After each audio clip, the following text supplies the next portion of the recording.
Let's talk about Baker Mayfield and the Tampa Bay Buccaneers.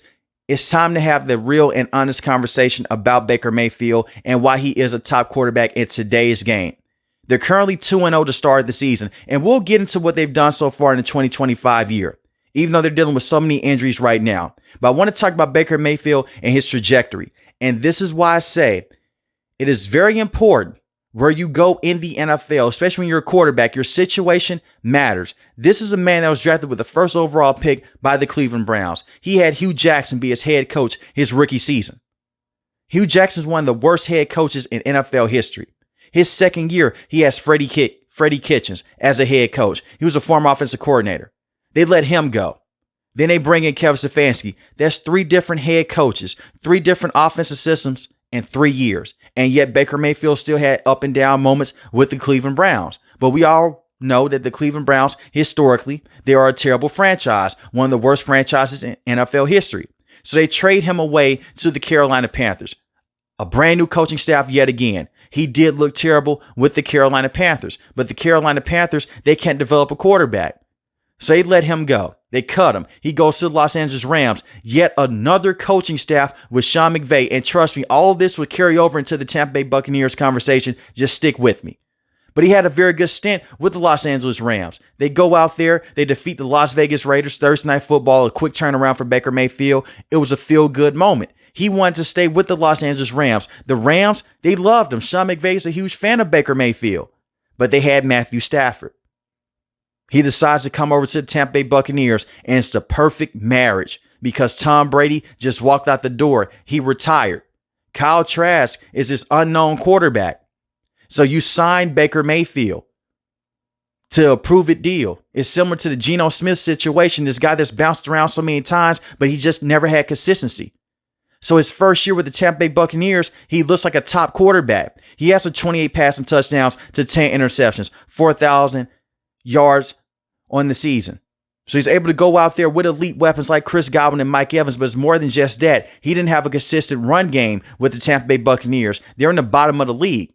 He had this brand new coaching staff with Dave Canales calling plays. So you get to the NFL playoffs and you defeat the Philadelphia Eagles in the first round. Even though they had terrible coordinators, that's still a very good win. The next round you go against the Detroit Lions. You're one play away from defeating Detroit.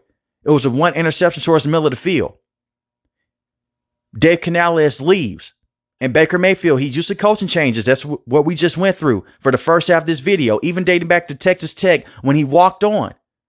He left Texas Tech. He went to Oklahoma. He succeeded, won a Heisman Trophy. So Dave Canales leaves. He becomes the head coach of the Carolina Panthers. Liam Cohen comes in 2024. You now have a top 5 run game with Bucky Irving and Rashard White because you drafted Graham Barton in the first round at the center position. But Baker Mayfield has his best year statistically in terms of throwing touchdowns, 41 touchdowns on the season to 16 interceptions, to multiple weapons, to Mike Evans, to Chris Godwin, to Cade Otton. And Chris Godwin missed a lot of time last year. He's still missing time right now dealing with an ankle injury. And he was also able to get the football to Sterling Shepard and the same with Jalen McMillan.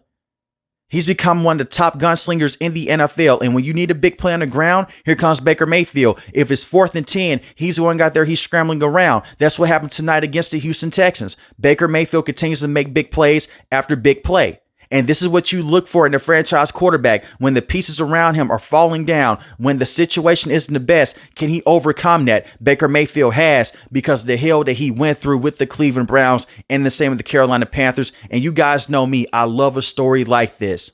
It's a typical comeback story. You go out there, you go through your bruises, you go through hell, then you come out on top.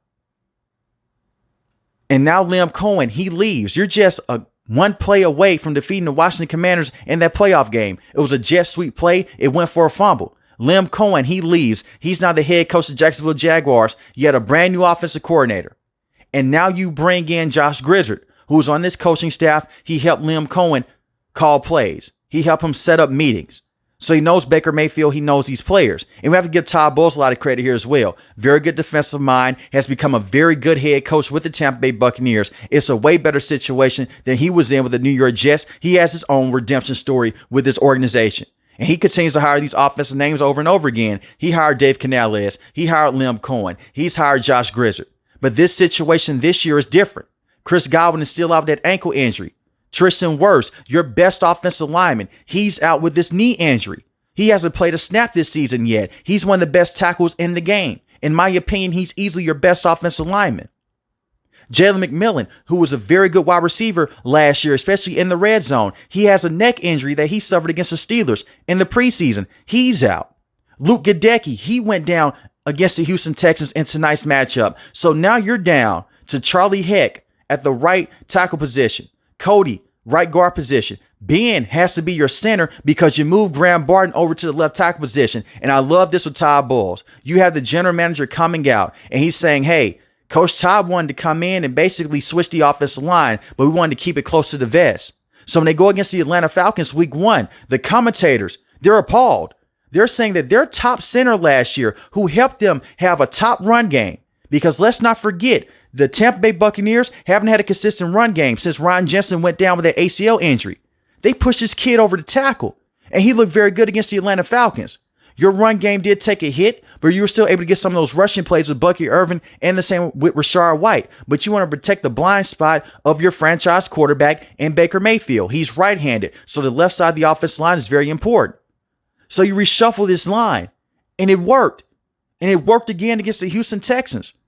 This is one of the best pass rushers, one of the best pass rushing situations in football with Danielle Hunter, who was excellent coming off the edge, and the same with Will Anderson. They kept them back from Baker Mayfield in this matchup, and they battled back from adversity. And they're doing this because Todd Bowles has also dealt with adversity in the past with the New York Jets when he was the head coach. Baker Mayfield has dealt with adversity with the Carolina Panthers, with the Cleveland Browns, with the Los Angeles Rams, year in and year out. So all these players, they believe.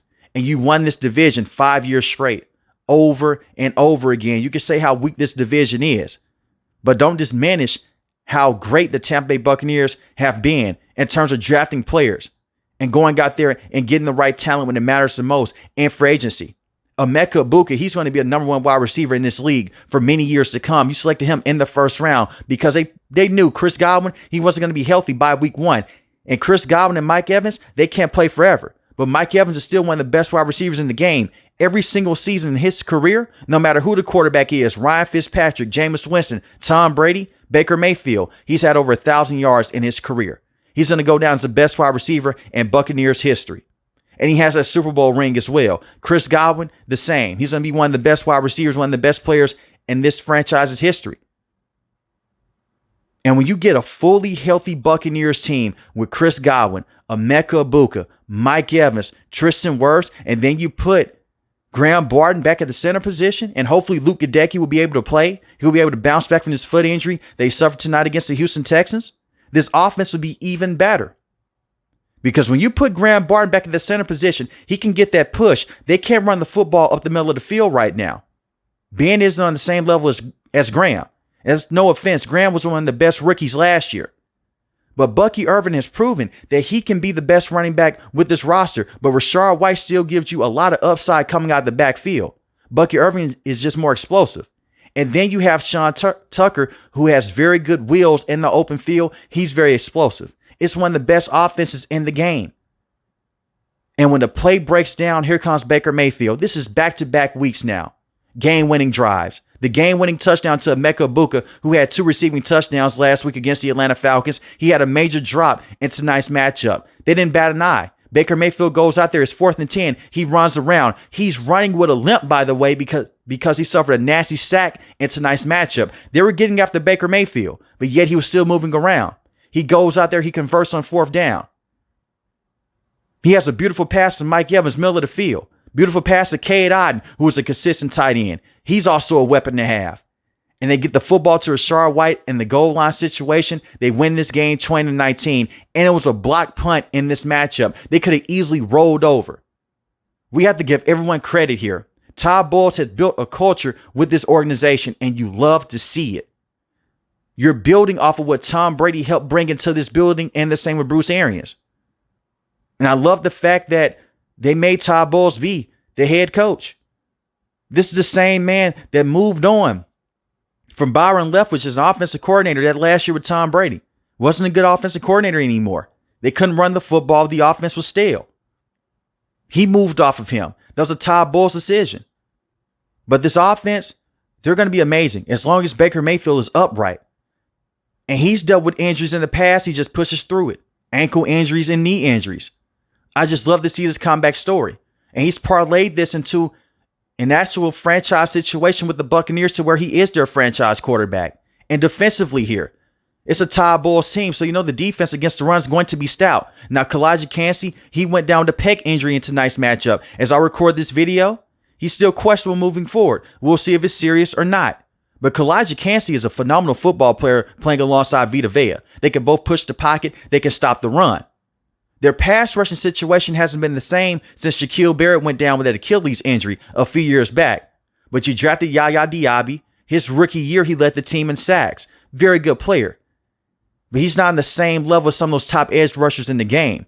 But you go out there and you bring in Hassan Reddick. Hassan Reddick has been a phenomenal pass rusher in the past with the Philadelphia Eagles. Had a down year last year with the New York Jets because the New York Jets, they didn't want to pay him. So he missed training camp and he missed a couple games to start the season. Just an awkward fit all the way around. He comes over to the Tampa Bay Buccaneers. The first drive against the Atlanta Falcons, you can feel his presence on the field. He's pressuring Michael Penix Jr. He's bringing Michael Penix Jr. down. And it's a perfect situation for him. You're not going to just go out there and leave Vita Vea in one-on-one situations and the same with Kalijah Kancey. You'll be crazy. You have to double team Vita Vea. A center can't hold him by himself and the same as a guard. So now Kalijah Kancey, he's in one-on-one situations. And now you look at Hassan Reddick on the outside. You're going to chip him with a running back, chip him with a tight end. That's fine. Eventually that pressure will get home. And this is the one thing that we know about Todd Bowles. He will send in that blitz. So you better be ready. We all credit Brian Flores for going out there and sending zero coverage blitz. But who was the first guy to do this before Brian Flores? It was Todd Bowles. He's done it before with the New York Jets. He did it when he was defensive coordinator with this organization, and he's doing it again. And they're shying away from the blitz right now because they can get home with their original front seven. And don't sleep on Chris Braswell, who's a solid rotational player. And on the back end of this defense, you just gave Zion McCollum a 3-year extension. Very good football player. Very good cornerback. One of the best players in their secondary. You have Jamel Dean. He's solid. Antoine Winfield. He missed time last year, but we know just about Antoine Winfield. He's one of the best players in the game. He had a crucial play last week against the Atlanta Falcons. He broke up a pass. If he didn't break up that pass, the Atlanta Falcons would have scoring a touchdown. So he goes out there. He's making those clutch moments. It's been so many situations in the past. Here comes a running back or a wide open wide receiver. They're running down the field. Here comes Antoine Winfield. He knocks the football out. Now he goes for a touchback. He will save you touchdowns, and he will come with big-time plays with interceptions over and over and over again. And that is what you love to see from a premier player on the back end of this defense. And you have Jacob Parrish, who is a very good player in his own right. And they drafted Benjamin Morrison, a very good cornerback coming out of college. Now, I think Benjamin Morrison coming out of Notre Dame, he can be a superstar player in this secondary. But right now, he's a rotational player. I'm not saying the Tampa Bay Buccaneers are a Super Bowl contender. I'm not saying that they're going to go out there and make this deep playoff run. But the way that the Tampa Bay Buccaneers look right now with Baker Mayfield, they have something special. And it is so scary because they aren't even fully healthy. All those things I mentioned before, they're still out. This is why I had them beating the Houston Texans. They have so many players that can come off the bench and give you good production. Even when the players on the bench, when they're dealing with injuries, they even have third stringers that can go out there and give you problems. Sean Tucker will be a number 2 running back on most teams in the NFL.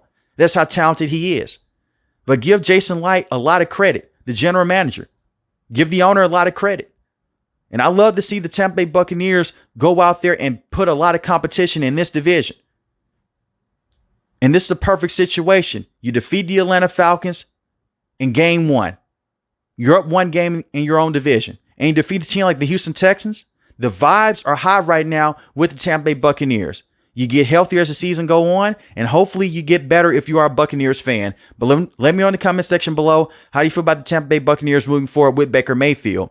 If you're new to the channel, hit the subscribe button. If you like the video, hit the like button. Most importantly, I want each and every last one of you guys stay safe, stay positive. Thanks for the video, guys. God bless. Peace.